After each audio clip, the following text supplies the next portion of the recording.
जी महाराज की जय। योग योगेश्वरानंद श्री सतगुरुदेव चंद्रमोहन जी महाराज की जय। श्री सिद्ध गुफा समाई धाम की जय। योग साधनाश्रम ऋषिकेश धाम की जय। हर हर महादेव। यस्य प्रसादात् पतिता सुपावना भवन्ति संसार सुधारणा शिवा। योगीश्वराणां परमेश्वरं हरिं श्रीरामलाल प्रभुमीशमाश्रये। श्रीचन्द्रमोहन गुरुमीशमाश्रये। आनन्दमानन्दकरं प्रसन्नं ज्ञानस्वरूपं निजबोधरूपं योगीन्द्रमीड्यं भवरोग्यवैद्यं श्रीमद्गुरुं नित्यमहं नमामि। आज के इस पुण्य प्रसंग में अभी आप लोगों ने परमादरणीय श्री बाबा जी के श्रीमुख से गुरु महिमा का वर्णन सुना और गुरु मंत्र की महिमा का वर्णन सुना। ये बताया गया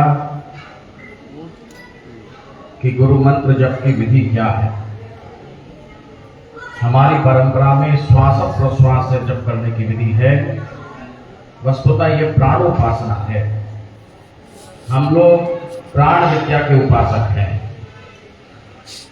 श्वास प्रश्वास से जप करने से उस मंत्र को हम श्वास के साथ मूलाधार तक लेकर के जाएंगे, गणपति तक, वहां से फिर लेकर के आएंगे आधे मंत्र को, फिर दूसरे श्वास में लेकर के जाएंगे, उसके बचे हुए शेष मंत्र को बाहर प्रश्वास में लेकर के आएंगे। इसका पालन करने से हम प्राण और मन को एक साथ बांध रहे हैं। शास्त्र सिद्धांत है यत्र मनो लीयते तत्र प्राणो लीयते, यत्र प्राणो लीयते तत्र मनोपि लीयते। या तो प्राण को लय कर ले प्राणायाम आदि करके, वहां मन का लय स्वाभाविक हो जाता है, या मन को लय कर ले ध्यान में धारणा में मन को लगावे तो प्राण का लय हो जाता है। आप लोगों ने देखा होगा जब हम लोग ध्यान में बैठते हैं, मन एकाग्रता की ओर चलने लगता है तो स्वाभाविक प्राण भी सूक्ष्म हो जाता है, अर्थात मनोनिग्रह हुआ, प्राण भी निग्रहित होने लगा। और जो ये मंत्र जप की विधि है, इसमें मन में जप करना है, साथ में प्राण को भी साधना है। श्वास को भीतर लिया, उसी के साथ मंत्र को भी बोला, मन भी सधा प्राण भी सधा। तो ये जो हमारी जप की विधि है अजपा की, अजपा माने जो बिना जपे जपा जाए। और मंत्रों में जो भक्ति मार्ग के मंत्र हैं, रामाय नमः, राम भद्राय नमः, कृष्णाय वासुदेवाय नमो नमः इत्यादि, उनमें तो बड़ा वैदिक विधि विधान रहता है कि पहले न्यास करेंगे, फिर उसके बाद उसमें संध्या वंदन आदि करके जप करेंगे। इसमें तो कोई भी विधि विधान नहीं है। गुरुदेव ने इसको सर्वसुलभ बना दिया। पहले ये मंत्र केवल सन्यासियों के लिए होता था, यतियों के लिए, जो विरक्त साधक हैं वही इसके अजपा के अधिकारी माने जाते थे। पर इस काल में गुरुदेव ने तो इसको सर्वसुलभ, गृहस्थियों को भी यही मंत्र, आत्म मंत्र है ये, इसको प्रदान करना प्रारंभ किया। क्योंकि आत्म विद्या के तो सभी अधिकारी हैं, चाहे वो गृहस्थ हो चाहे सन्यासी हो। इसलिए इसके लिए कहा गया है न अन्य सदृशो विद्या न अन्य सदृशो तपा। इसके समान न कोई विद्या है, इसके समान न कोई तप है। सर्वश्रेष्ठ महत्ता इस मंत्र को दी गई। और जो गुरु अभिमुख होकर के इस मंत्र को जपता है नियम से 2 घंटे, तो ये बिल्कुल पक्की बात है, कोई मेरी बात को मान के 2 घंटे 6 महीने अभ्यास कर ले, सत्य बोले, संयम से रहे, तो 6 महीने के अंदर उसका ये मंत्र अपने अर्थ को स्वतः प्रकाशित करने लगता है। हमको प्रारंभ में मंत्र के अर्थ का विचार नहीं करना है। उस समय तो गुरुदेव ने जो उपदेश कर दिया है उस मंत्र को बराबर जपते चले जाना है। यदि प्रारंभ में ही उसका मंत्रार्थ सोचने लगेंगे तो संस्कृत का ज्ञान नहीं है, मंत्रार्थ तो नहीं सोच पाएंगे, कुछ और अर्थ लगा लेंगे। जैसे कि हमारे आश्रम में कथा प्रचलित है, बाबा जी ने बताया वो देवी 100 का जप कर रही थी, और 100 का जब करने से उसको लाभ होने लगा। फिर वो अगली बार गुरुदेव का कार्यक्रम हुआ तो उसने कहा कि महाराज जी इस बार 200 वाला मंत्र देना, और नोट आवे। कहने का अभिप्राय ये है कि मंत्रार्थ का बोध न होने से हम कुछ और अर्थ लगा लें, इसलिए बिना उस मंत्र के अर्थ का विचार किए प्रारंभ में साधक को उसको जपते चले जाना है। जब ऐसे साल 6 महीने जब हो जाएगा तो वो मंत्र मनोगत हो जाता है। मनोगत होने पर फिर उस मंत्र में कोई श्रम करने की आवश्यकता नहीं रहती। हम कोई भी कार्य करते रहें वो मंत्र स्वतः अपने आप चलता रहता है। और जब मन में वो मंत्र चलने लगेगा और मन में चले हुए उस मंत्र के अभ्यास को यदि हम 1-2 वर्ष तक बराबर करते रहें तो वो मंत्र फिर बुद्धिगत हो जाएगा। बुद्धि में जब मंत्र प्रवेश कर जाएगा तब वो मंत्र अपना अर्थ स्वतः प्रकट करेगा, बुद्धि का आलोक खुल जाएगा और इस मंत्र का जो अर्थ है, जो वह तत्व है, वही तत्व मैं भी हूं, इसका बोध स्वतः होने लगेगा। सिद्ध गुरु के द्वारा दिया गया मंत्र, सिद्ध मंत्र अपने आप अपने अर्थ को प्रकट किया करता है। ये सिद्धांत की बात है। इसलिए इस मंत्र को जपने से सभी प्रकार से मनुष्य का कल्याण ही कल्याण है। पहली बात तो ये। तो गुरु मंत्र जप की महिमा बतलाई गई। कल मैंने अपने व्याख्यान में योग की परंपरा का वर्णन किया था और बताया था कैसे हमारी परंपरा का प्रारंभ भगवान सदाशिव से है और हमारे महाप्रभु जी नेपाल हिमालय से लौट करके आए। आकर के उन्होंने योग प्रचार आरंभ किया, इस आश्रम की स्थापना की और इस आश्रम को केंद्र बना करके योग प्रचार को, सिद्ध योग को प्रचारित प्रसारित किया, प्रकट में या प्रच्छन्न रूप में। प्रभु जी बहुत अधिक प्रचार करना नहीं चाहते थे। उनका तो ये संकल्प था कि जो उनके संस्कारी बच्चे हैं, जिनसे उनका कोई संबंध है, कोई नाता है, जो योग्य हैं, जिज्ञासु हैं, उन संस्कारियों को ही अपनी शरण में लिया, अनावश्यक भीड़ को नहीं जोड़ा। नहीं तो प्रभु जी चाहते इतना बड़ा आश्रम उस समय बना लेते। उस समय तो ऋषिकेश खाली पड़ा था, यहाँ से लेके स्वर्ग आश्रम तक आश्रम का विस्तार कर लेते, 4 आने में ये लिया। तो कहने का अभिप्राय ये है कि योगियों को कोई कामना नहीं हुआ करती, वो तो प्रच्छन्न रूप से यहाँ रह करके। क्यों ऐसा वेश प्रभु जी ने बनाया? जटाजूट कटवा दिए, पगड़ी पहनने लगे, दाढ़ी बनवा ली, साधारण वेश में रह करके, ताकि आम जनमानस जो अनधिकारी है वो आश्रम में ना आवे, वही आए जिसको प्रभु चाहते हैं कि वो आवे, जिसका प्रभु से संस्कार है उनको ही अपनी चरण शरण में लिया। कल मैंने बताया भी था कि केशवानंद अवधूत जो शीशम झाड़ी में रहते थे और उनका एक चित्र लगाए बिरला मंदिर में दिल्ली में, केशवानंद अवधूत का। उन केशवानंद अवधूत को आने से प्रभु जी ने यहाँ मना कर दिया। बड़े प्रसिद्ध महात्मा थे वो, ऋषिकेश के। गुरुदेव ने एक बार पूछा प्रभु जी से कि आपने उनको क्यों मना कर दिया? इतने बड़े महात्मा थे, आपके दर्शनार्थ आना चाहते थे। तो प्रभु जी ने उसका उत्तर दिया कि भाई वो इतना विख्यात संत है, वो यदि यहाँ आएगा हमको प्रणाम करेगा, एकदम से ख्याति हो जाएगी आश्रम की, अनावश्यक प्रचार हो जाएगा, व्यर्थ की भीड़ आश्रम में दिन रात आने लगेगी। इसलिए प्रभु जी ने तो बहुत ही सूक्ष्म रूप में इस प्रचार को किया और योग्य गुरुओं को तैयार किया। हमारे गुरुदेव को सर्वसमर्थ बना करके उनको योग प्रचार का अधिकार दिया और फिर गुरुदेव ने 50 वर्ष तक भारत में घूम घूम के प्रत्येक नगर में जाकर के, गांव में जाकर के योग प्रचार को किया है।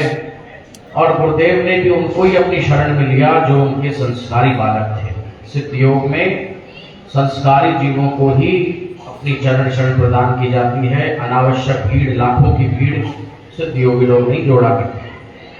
आज भी सिद्ध योग का प्रचार तो बहुत कम ही है। योग का प्रचार तो बहुत बढ़ गया है। योग का क्या बढ़ा है? योगा का प्रचार बहुत बढ़ गया है।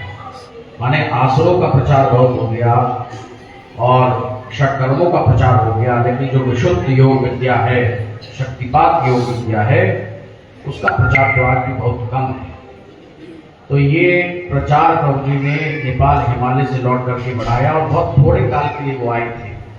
संस्कारी जीवों के कल्याण के लिए आए थे, इसलिए एक ही समय में उन्होंने अलग अलग शरीर बना करके नासिक में भी, यहाँ ऋषिकेश में भी योग प्रचार किया, क्योंकि बहुत अल्प काल में उनको अपना सब कार्य पूरा करके हिमालय लौट जाना है। वस्तुतः हिमालय के सिद्ध तो आना नहीं चाहते।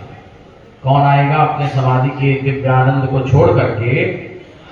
कौन आना चाहेगा? हमको यदि कह दिया जाए कि भाई किसी ऐसे मोहल्ले में चले जाओ जहाँ दुर्गंध आती हो, बदबू आती हो, है ना, कोढ़ी लोग रहते हो, इत्यादि इत्यादि, तो हम लोग भी थोड़ा संकोच करेंगे। तो ऐसे ही योगियों के लिए तो ये जो संसार है ये तो बिल्कुल कीचड़ के समान है, कीचड़, इसलिए वो इसमें नहीं आना चाहते। तो प्रभु जी को केवल अपने संस्कारी जीवों का कल्याण करना था, करुणात्र होकर के वो आए। प्रभु जी से कोई पूछता था कि आप क्यों चले आए अपने समाधि के सुख को छोड़ के, तो प्रभु जी कहते कि भाई क्या बतावें, हमने देखा हमारे बच्चे बड़े दुखी हैं, दया आ गई तो हम आ गए। वस्तुतः ये योग का सिद्धांत है, प्रज्ञा प्रसाद मारूय अशोच शोचतो जनान भूमिष्ठान विषयस्त सर्वान प्राज्ञोनुपश्यति। व्यास भाष्य में आया है कि प्रज्ञा के प्रसाद पर आरूढ़, प्रज्ञा माने क्या? ऋतंबरा तत्व प्रज्ञा, ऋतम सत्यम निवर्ती यासा ऋतंबरा।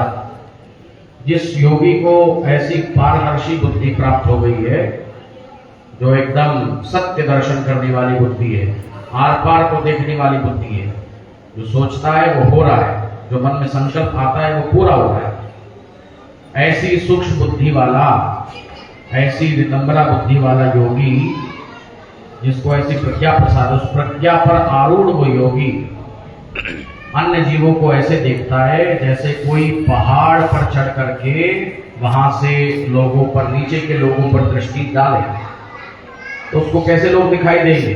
छोटे छोटे से दिखाई देंगे। ऐसे ही योगी, जो आत्मस्थ रहने वाला योगी है, वो संसार के जीवों को देखता है कि भाई ये तो बड़े दुखी हैं, और मैत्र्यादिषु बलानि, योग दर्शन में सूत्र है कि मैत्री आदि भावनाओं में जब योगी संयम करता है, मैत्री में संयम करेगा तो मैत्री बल उसका बहुत बढ़ जाएगा। मैत्री करुणा, करुणा की भावना में योगी अपना संयम लगाएगा, अपने संयम की फोर्स को लगाएगा, तो उसके अंदर करुणा बहुत बढ़ जाती है, करुणात्र हो जाता है। और करुणात्र होकर के वो योगी देखता है कि भाई जिन जिन से मेरे संस्कार हैं उनका भी कल्याण होना चाहिए, और करुणात्र होकर के योगी कुछ काल के लिए इस अग्निमंडल पर समाज में आ जाते हैं। उनकी कोई रुचि नहीं होती, बस करुणा ही कारण है, आउट ऑफ कंपैशन, कंपैशन करुणा, इसी कारण से वो लोग कुछ काल के लिए ही आते हैं, लंबे समय तक नहीं रहते, अपना कार्य किया उसके बाद दोबारा अपने हिमालय लौट गए। तो ये इस हम लोग सिद्ध योग के अनुयायी हैं, हमारी ये सिद्ध योग की परंपरा। सिद्ध योग की प्राप्ति के, वस्तुतः योग की प्राप्ति के दो उपाय, दो प्रकार योग दर्शन में वर्णित है। पहला है भव प्रत्यय और दूसरा है उपाय प्रत्यय। भव प्रत्यय उसको कहते हैं, भव प्रत्यय विदेह प्रकृति लयानाम, प्रकृति लयानाम विदेहानाम देवानाम भव प्रत्ययो भवति। व्यास भाष्य में आया इसकी व्याख्या। भव प्रत्यय किसको कहते हैं? जिनको जन्म से ही योग की प्रतीति होती है, योग का अनुभव जिनको जन्म से हो, ऐसे साधक भव प्रत्यय वाले कहलाते हैं। जैसे गुरुदेव एक उदाहरण देते थे, दिल्ली में एक हिंदू कॉलेज है, हमारा भी अध्ययन वहीं से हुआ है, वहां गुरुदेव का योग प्रचार कार्यक्रम बहुत पुराने समय में होता था। प्रोफेसर ऋषि राम गुप्ता रहने वाले थे वो, करनाल के पास के, और वो गुरुदेव का योग प्रचार कार्यक्रम प्रतिवर्ष कराया करते थे। वो अपने कॉलेज के एक लड़के को लेकर के आए, जिसको भगवान विष्णु का चतुर्भुज रूप में दर्शन हो रहा था, और ला करके गुरुदेव के सामने उसको कहा कि महाराज जी, इसने तो कहीं से दीक्षा भी नहीं ली है, किसी का ये शिष्य भी नहीं है, किंतु इसको आंखें बंद करते ही चतुर्भुज रूप में नारायण का दर्शन प्रारंभ हो जाता है। तो गुरुदेव ने उसका उत्तर दिया कि भाई इसको भवप्रत्यय है। भवप्रत्यय माने कि पूर्व जन्म का अभ्यासी है, अभ्यास करते करते इसका शरीर छूट गया, और फिर इसको जन्म से ही ये योग की अनुभूति स्वाभाविक हो रही। जैसा कि गीता में भगवान ने कहा है, शुचिनाम श्रीमताम ये योग भ्रष्टो विजायते अथवा योगिनामेव कुले भवति धीमताम एतद्धि दुर्लभतरम लोके जन्म यदि दृशम तत्रतम बुद्धि संयोगम लभते पौर्वदेहिकम यतते च ततो भूय संसिद्धौ गुरुनंदन पूर्वाभ्यासेन तेनैव हेते हैवशो विस जिज्ञासुर्वियोगस्य शब्द ब्रह्माति वर्तते। इसका अर्थ ये हुआ कि अर्जुन ने प्रश्न किया है कि योगाभ्यास करते करते यदि कोई मर जाए या उसका पतन हो जाए तो उसका वो योगाभ्यास तो नष्ट हो गया। जैसे बादल फट जाते हैं, छिन्न भिन्न हो जाते हैं, ऐसे उसका योग भी सब धरा रह जाएगा, नष्ट हो जाएगा, ऐसा तो नहीं है क्या? भगवान ने उसका उत्तर दिया, ये ऐसा बिल्कुल नहीं है। पार्थ नैवे हि नामुत्र विनाशस्तस्य विद्यते नहीं कल्याण कृत कश्चित दुर्गति तात गच्छति। जो कल्याण के मार्ग पर चलता है उसका वो पतन नहीं हुआ करता। पतन होता है तो वो कुछ काल का ही पतन है, अल्टीमेट पतन उसका नहीं होता। उसको बाद में दोबारा योग की अनुभूति होने लगती है और अनेक जन्म संसिद्ध ततो याति पराम गतिम, अनेक जन्म फिर अभ्यास करते करते 2 या 3 जन्म में वो धीरे धीरे कल्याण को प्राप्त हो जाया करता है।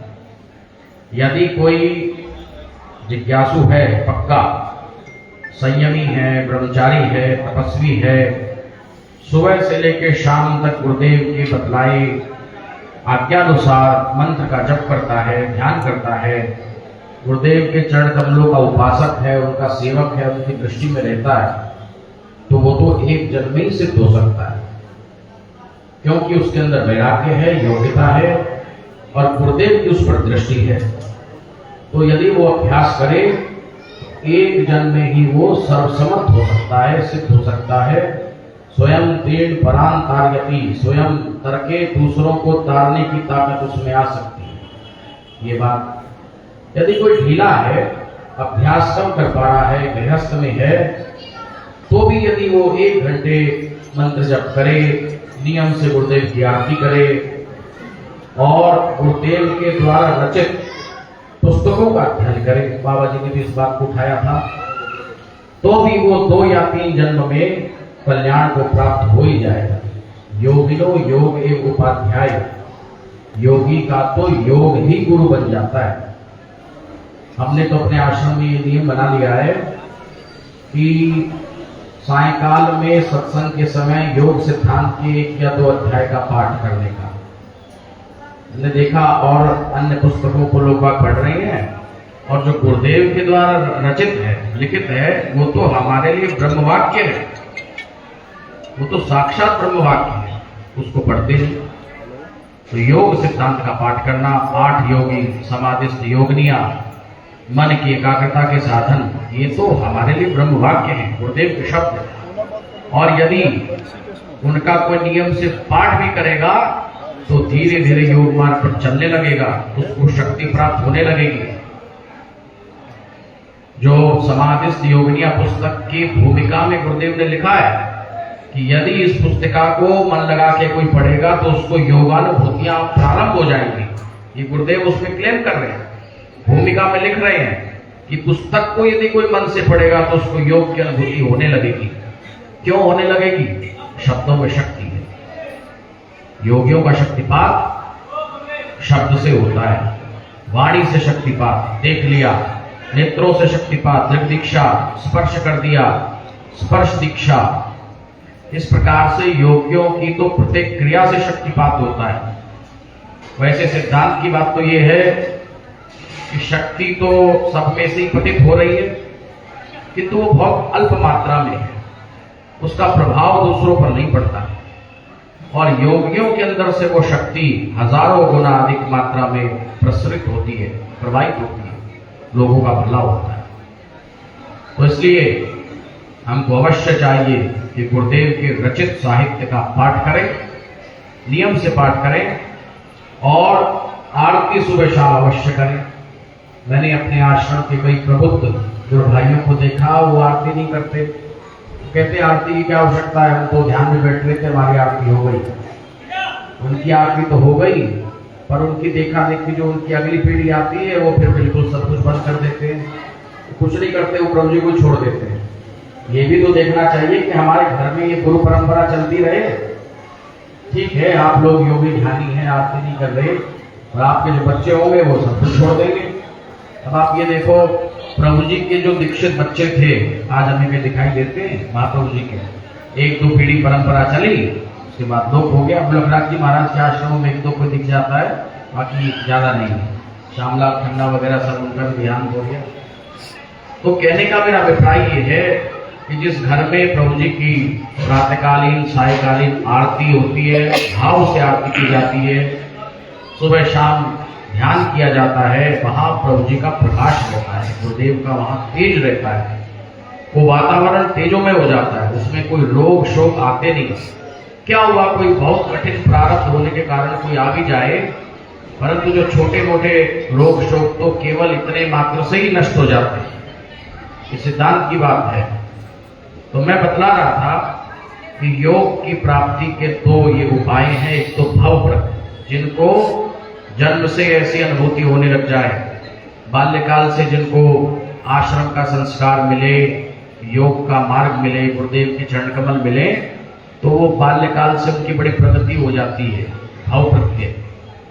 दूसरा, वे साधक हैं जिनका कोई पुराना संस्कार नहीं है, योग का कोई अनुभूति नहीं है, और वो गुरुदेव की चरण शरण को प्राप्त होते हैं, जिनको अपना नया अभ्यास आरंभ करना है।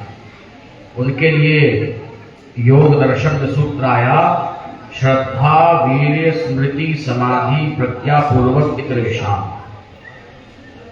इसका अर्थ यह हुआ कि सबसे पहले उनमें श्रद्धा होनी चाहिए। श्रद्धा का अर्थ क्या है? श्रद्धा का अर्थ है निष्ठा। अपने गुरु में, अपने मंत्र में बड़ी भारी निष्ठा होनी चाहिए। मन्नाथस्ति जगन्नाथो मद्गुरुस्ति जगत गुरु ममात्मा सर्वभूतात्मा तस्मै श्री गुरुवे नमः। मेरे गुरुदेव तीनों जगत के गुरुदेव हैं, मेरे इष्ट तीनों जगत के देव हैं, ऐसी निष्ठा होनी चाहिए। मेरा मंत्र के समान कोई मंत्र नहीं है, ऐसा भाव उसके अंदर ठोस दृढ़ भावना रहनी चाहिए। ऐसी भावना उसकी जब बनेगी अपने मंत्र में, अपने गुरु में, अपने इष्ट में, तो उसका चित्त सदैव प्रसन्न रहेगा, वो दुखी नहीं रहेगा, वो सदैव मुदित रहेगा, प्रसन्न रहेगा। श्रद्धा चेतस संप्रसाद। श्रद्धा जो है चित्त को प्रसन्नता देती है। क्यों प्रसन्नता देती है? उसको ये विश्वास रहता है कि मेरे ऊपर यदि कोई कष्ट आएगा तो मेरे गुरुदेव रखवाले हैं, वो मेरी रक्षा करेंगे। कॉन्फिडेंस, सेल्फ कॉन्फिडेंस उसका सदैव बना रहता है श्रद्धावान व्यक्ति का। श्रद्धा भी 3 प्रकार की भगवान ने भगवत गीता में बताई है, सात्विक श्रद्धा, राजसिक श्रद्धा और तामसिक श्रद्धा।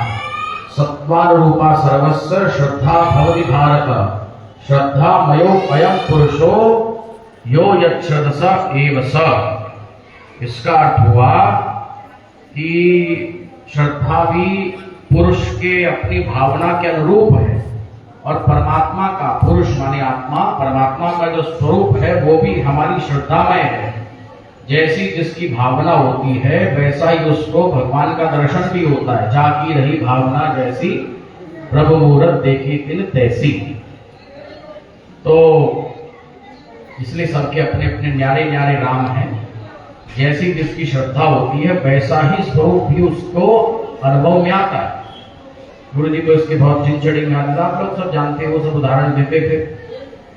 तो श्रद्धामय पुरुष जो है हमारे अंदर, हम जो ध्यान कर रहे हैं, जैसे हमने गणेश जी का ध्यान प्रारंभ किया तो हम देख रहे हैं गणेश जी बैठे हैं, मूलाधार में बैठे हैं, 4 पत्ते का कमल है, उस पर गणेश जी विराजमान है। जब हम उसमें अपनी श्रद्धा बनाएंगे तो जो गणपति का चित्त है वो उसमें आवेशित हो जाएगा। कैसे होगा? हमारी श्रद्धा के कारण। श्रद्धा नहीं होगी तो ध्यान का बहुत अधिक परिणाम नहीं निकलता, ध्यान नहीं लगता, धारणा ही चलती रहेगी। और जब श्रद्धा होगी तो उसमें चित्त आ जाता है इष्ट का। ये श्रद्धा के कारण हुआ। तो श्रद्धा से हम ईश्वर के चित्त को भी खींच सकते हैं। जबरदस्ती नहीं खींच सकते। योगी अपने चित्त निर्माण तो कर सकता है, पर जो हमसे अधिक सामर्थ्यवान है उनके चित्तों को नहीं खींच सकता। किंतु श्रद्धा के द्वारा जो उसने अपनी धारणा से एक जो आकृति बनाई, उसके अंदर जिसका ध्यान कर रहा है, जो ध्येय है, उसका चित्त आवेशित होता है। जब वो चित्त उसमें आवेशित हो जाएगा, फिर वो आकृति खोलेगी, कृपा करेगी, तो वो हो गया ध्यान। कैसे हुआ? ये श्रद्धा के कारण हुआ।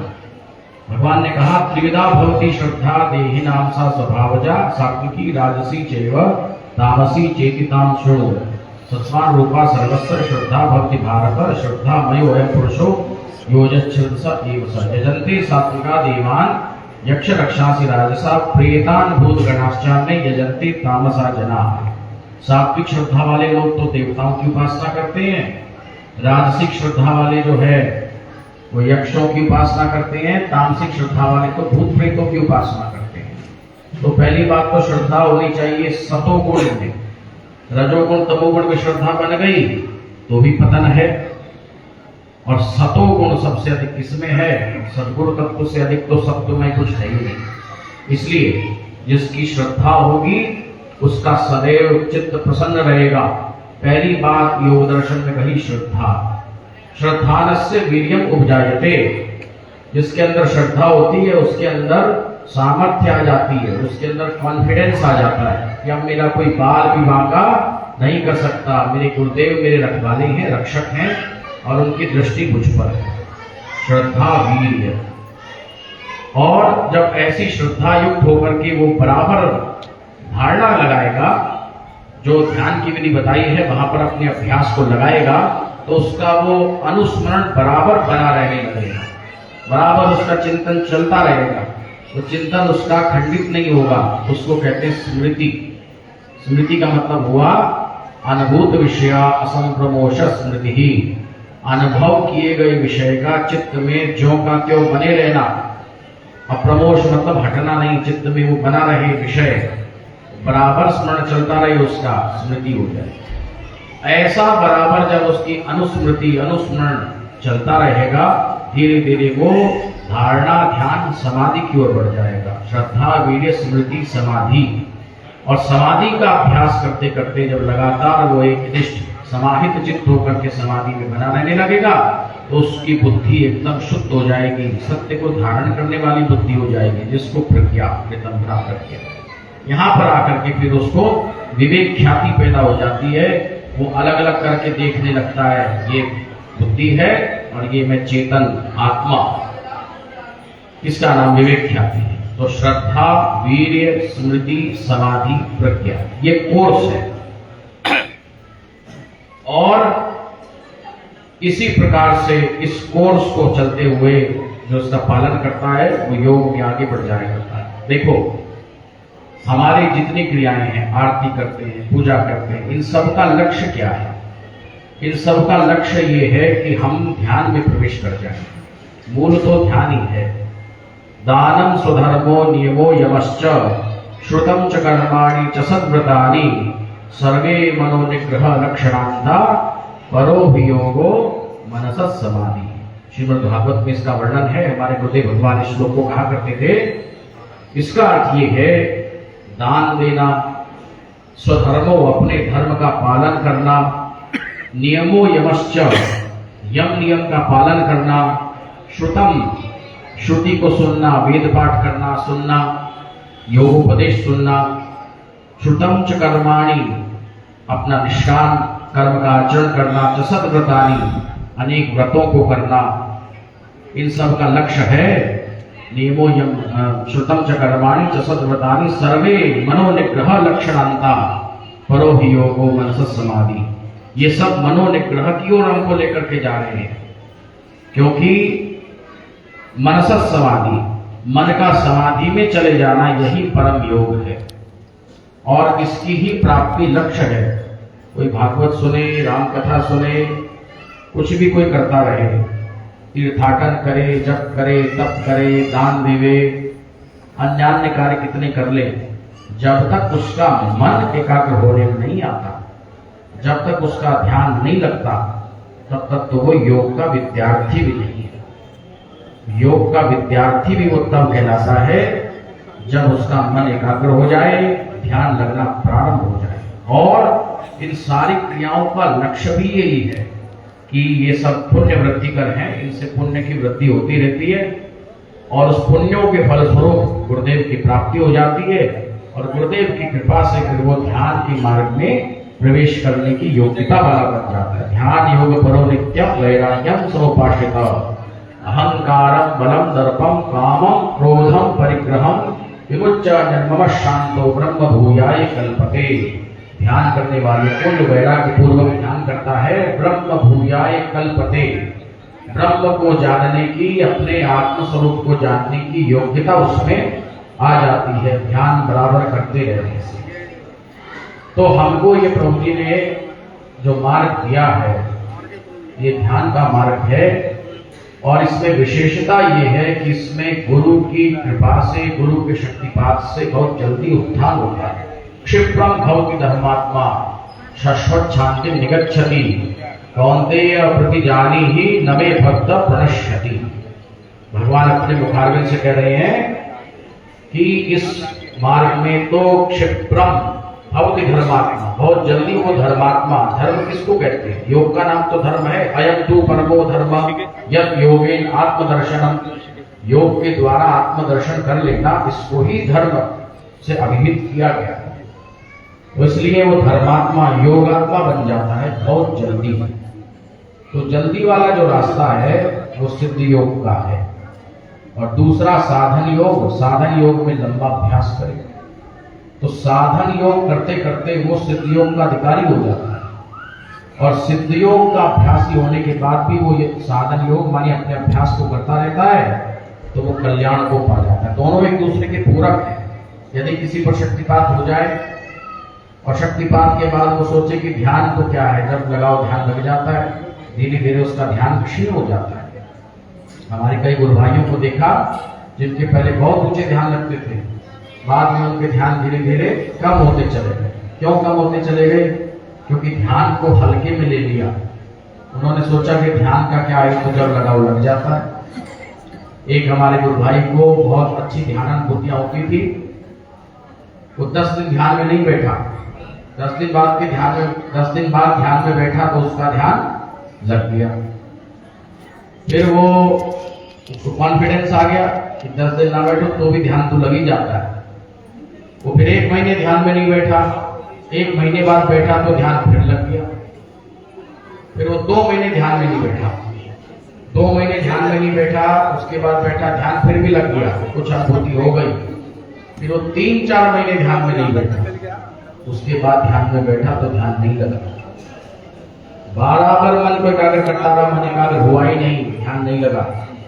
तब उसने गुरुदेव से आकर के कहा कि मेरा ध्यान पहले तो लगता था, अब नहीं लगता। हमारे गुरुजी ने पूछा कि भाई ऐसे क्या बात हुई, पहले लगता था अब नहीं लगता? बोला मुझे बताने में थोड़ा संकोच लगता है। गुरुजी बोले भाई बता दे, कोई बात नहीं। तो उसने बताया कि मैंने ऐसे ऐसे 10 दिन नहीं बैठा, फिर भी लग गया, 1 महीने नहीं बैठा, फिर भी लग गया, फिर मैंने कई महीने के लिए छोड़ दिया, तब नहीं लगा।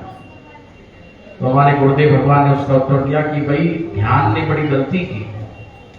ध्यान ने ये गलती की कि वो इतने दिन ना लगाने पर भी लगता रहा। जब तूने ध्यान को 10 दिन छोड़ दिया था, ध्यान को भी तुझको तभी छोड़ देना चाहिए था। ये ध्यान ने गलती की कि जो तू 2-3 महीने नहीं लगा तब भी लगता रहा।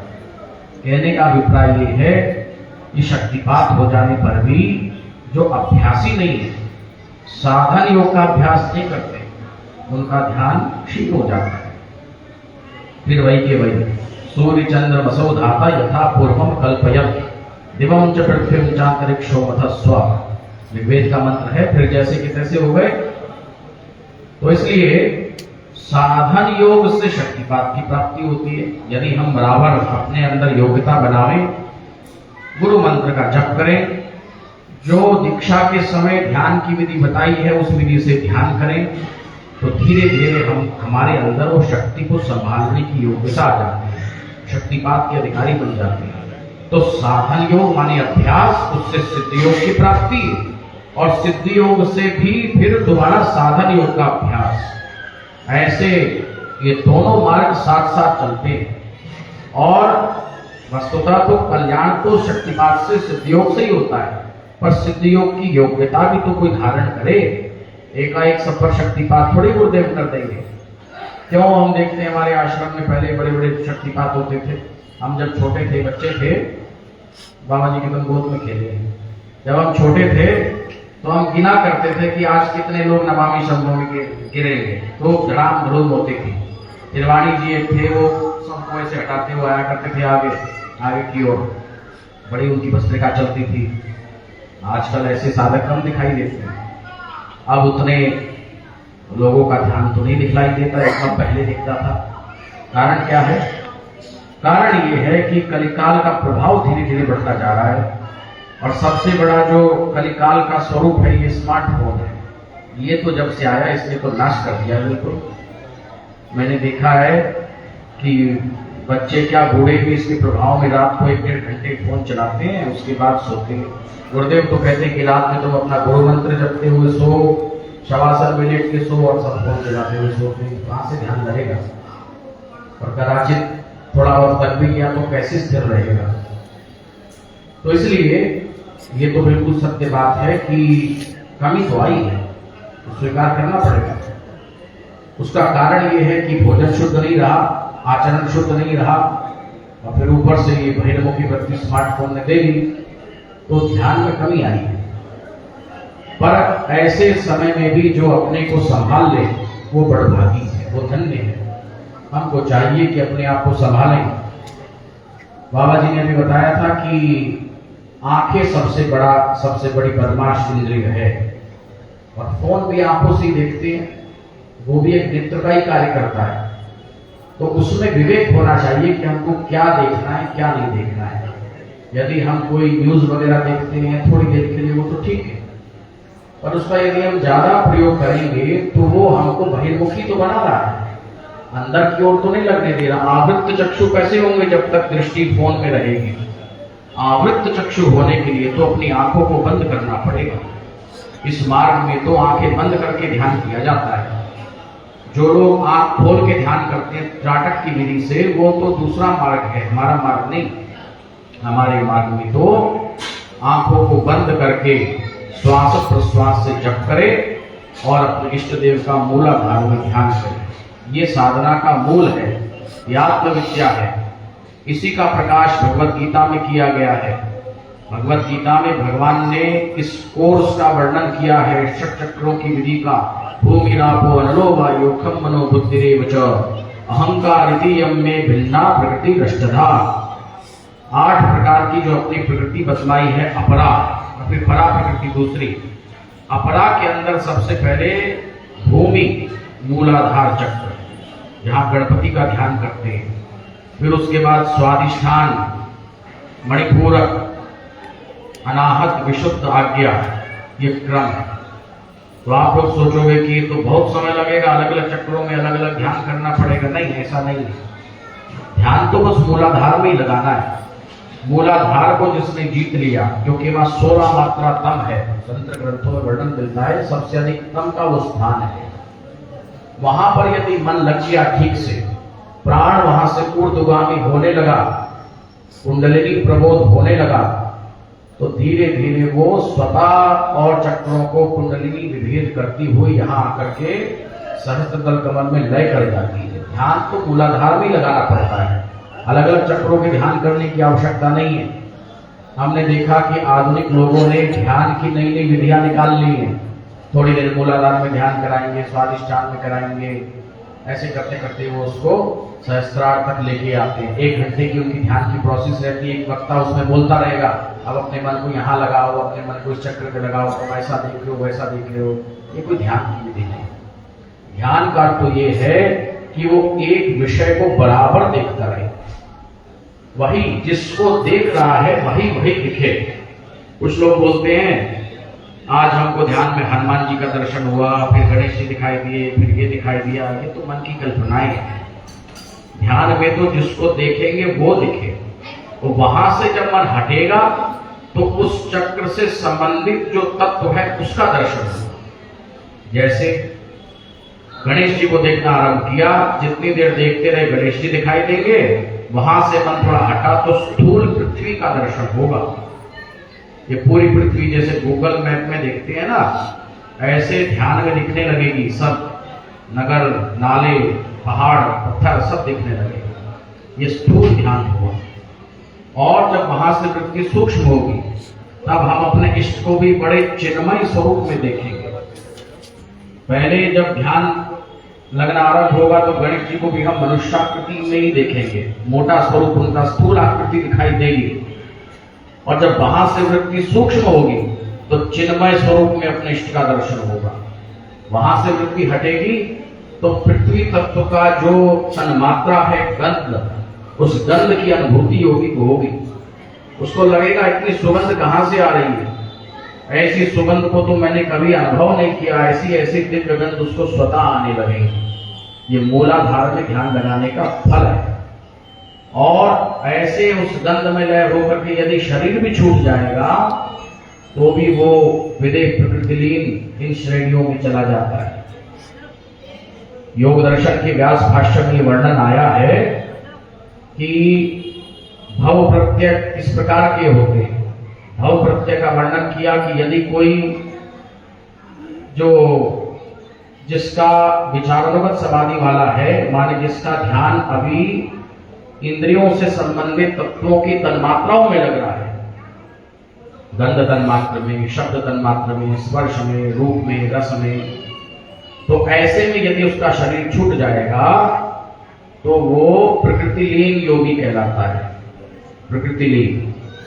और उसके ऊपर आनंद में जिसका मन लगा हुआ है, ये आनंद परमानंद नहीं, ब्रह्मानंद नहीं है, ये बुद्धि का जो आनंद है, बुद्धि तक जिसकी वृत्ति पहुंच गई है और बुद्धि के अंदर जो बुद्धि का जो आमोद प्रमोद है, उसमें जिसकी वृत्ति लग गई है, ऐसे आनंद का अनुभव करते करते किसी का शरीर छूट जाए तो चूंकि उस समय वो उस आनंद में, बुद्धि के आनंद में लय होने से उसको अपने शरीर का बोध नहीं रहता, शरीर की कोई सुध बुद्ध नहीं रहती, मरने पर वो विदेह नामक देवताओं की श्रेणी में चला जाता है। योग दर्शन में आया, विष्णु पुराण में आया। विष्णु पुराण से व्यास भाष्य में कोट किया गया है कि 10 मनवंतर तक वो इंद्रिय चिंतक जो है वो 10 मनवंतर तक उस आनंद का अनुभव करते हैं। उनको लगता है कि वो केवल्य का आनंद है। केवल्य का आनंद तो वो नहीं लेता, पर वो उस आनंद में, तन्मात्राओं के आनंद में लीन रहा करते हैं। केवल्य पद में अनुभवंती, केवल्य पद के जैसा अनुभव करते हैं 10 मनवंतर तक। एक मनवंतर देखो कितना होता है, 4 युगों की एक चतुर्युगी और 71 चतुर्युगी का 71 चौकड़ी का एक मनमंत्र। हाँ, 71 चतुर्युगी का एक मनमंत्र, माने 71 बार जब ये चारों युग घूम जाए तो एक मनमंत्र हुआ। ऐसे 10 मनमंत्र तक वो योगी जो तन्मात्राओं में जिनका मन लय हो गया है और ऐसी स्थिति में शरीर छूट जाए तो 10 मनवंतर तक उस आनंद का अनुभव करते हैं। उसके बाद फिर दोबारा वो योगियों के कुल में उनका जन्म होता है, फिर उनका कल्याण करता है। एक बात फिर कहा कि इसके आगे जो अहंकार में जिनकी वृत्ति लय हो जाती है वो 100 मनवंतर तक उस आनंद का अनुभव करते हैं। फिर जो बौद्धीय धर्मों वाले हैं, माने बुद्धि का साक्षात्कार कर चुके हैं, बुद्धि में जिनकी वृत्ति लगी हुई है, बौद्धीय वृत्ति जिनकी है, वो 1000 मनवंतर तक उस आनंद का अनुभव करके फिर दोबारा मनुष्य जन्म में आते हैं। और फिर उसके बाद कहा कि अव्यक्त मूल प्रकृति में जिनका मन लगा हुआ है 10,000 मनवंतर तक उस सुख का अनुभव करते हैं देवता होकर के। फिर कहा निर्गुणम पुरुषम प्राप्य काल संख्या न विद्यते। जो निर्गुण पुरुष को प्राप्त हो गया, माने जिसने अपना आत्मदर्शन कर लिया, पुरुष साक्षात्कार कर लिया, आत्मानुभूति हो गई, ऐसा अनुभव होने पर काल संख्या न विद्यते, उसकी कोई काल संख्या नहीं है। वो तो मुक्त हो गए, तर गए, तारने वाले बन गए। ये वर्णन आया। तो 2 गति हुई, एक तो वो जिनको जन्म से योग की अनुभूति हो रही है, दूसरे वो जिनको अपना नया अभ्यास आरंभ करना है। प्राय तो सब दूसरी वाले हैं, जन्म वाले तो बहुत थोड़े होते हैं। तो उनके लिए आवश्यक है कि उनके अंदर निष्ठा हो, अपने गुरुदेव के प्रति अनन्य श्रद्धा होनी चाहिए। अनन्याश्चिंतयन्तो माम, गीता में भगवान ने कहा अनन्य चिंतन करे। अनन्य मतलब न अन्य, इति अनन्य, दूसरे का नहीं। तो इसलिए जो लोग ये सोचते हैं कि हम वहाँ इस धाम में चले गए, वो उस धाम में चले गए, बागेश्वर धाम और कौन कौन धाम है, और केला देवी और पेड़ा कौन कौन सी देवी है, सब बड़ी तो भटकना है ना, इससे कुछ नहीं होता। ये तो चित्त है, इसका आकर्षण कभी इधर हो गया कभी इधर हो गया, जहाँ चित्त का आकर्षण हुआ उधर हम लोग चल देते हैं। हम लोगों को चाहिए कि कहीं ना भटके, बस अपने गुरुदेव को अपना समर्पण करें। गुरुराज्ञां प्रकृतिविद गुरुर अन्यम न भावये, गुरुदेव के अतिरिक्त किसी दूसरे की भावना नहीं करनी चाहिए, और गुरुदेव जो बतावे वो ध्यान करना चाहिए। मूल आधार में जो गणपति का ध्यान है वो भी गुरु का ध्यान है। कई लोग पूछते हैं कि ऐसे कहा गया है गुरु ध्यानात् अत्यंतम स्वं ब्रह्ममयो भवेत्, गुरुदेव का अनन्य ध्यान करने से ब्रह्ममय हो जाता है। और फिर कहते हो कि मूलाधार में गणेश जी का ध्यान करो, तो गुरुदेव का ध्यान न करें, गणेश जी का ध्यान क्यों करें? उसका उत्तर ये है कि गुरुदेव ही वहां गणपति के रूप में विराजमान हैं। गुरु तत्व आत्म तत्व है, और आत्म तत्व ही वही आत्म तत्व का ध्यान है, गणपति देवता का ध्यान नहीं है। ये हम अपने आत्म स्वरूप का चिंतन कर रहे हैं, इसलिए गुरु में और वहां गणपति के रूप में जो हम चिंतन करते हैं उसमें कोई भेद नहीं, गुरु का ध्यान है। तो गुरुदेव की भावना करते हुए ही गणपति का ध्यान करना चाहिए। श्वास प्रश्वास की विधि से अपने गुरु मंत्र को जपना चाहिए। जो लोग प्रारंभ में श्वास की विधि का पालन नहीं कर पाते, उनके लिए गुरुदेव की आज्ञा रहती है कि वो उपांशु जप कर सकते हैं, मन मन में बोल करके भी मंत्र को जप कर सकते हैं। धीरे धीरे ऐसा जप करने से फिर उनको श्वास की विधि में मंत्र को चलाने की आदत आ जाती है। देखो, प्रारंभ में कोई कार्य करते हैं तो उसमें श्रम, इसलिए चला गया कि बहुत प्रवचन हो गया, अब दूसरे को संकीर्तन कर ले। गुरुदेव जय जय, सद्गुरु जय जय,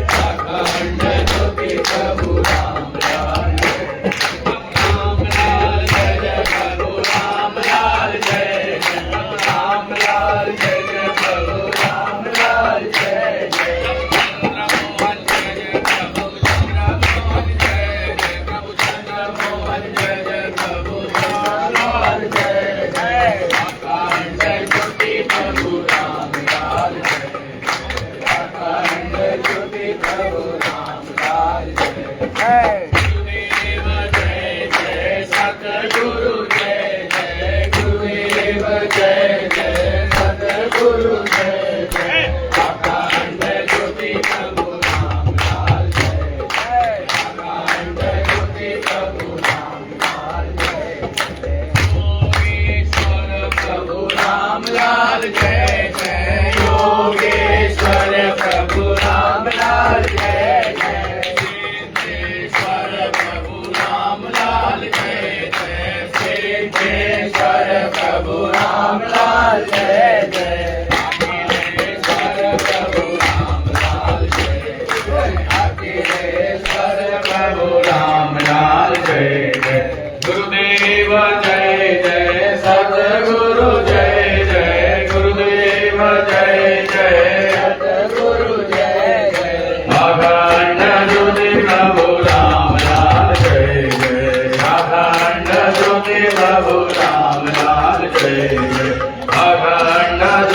प्रभु राम लाल जय जय, सद्गुरुदेव भगवान की जय।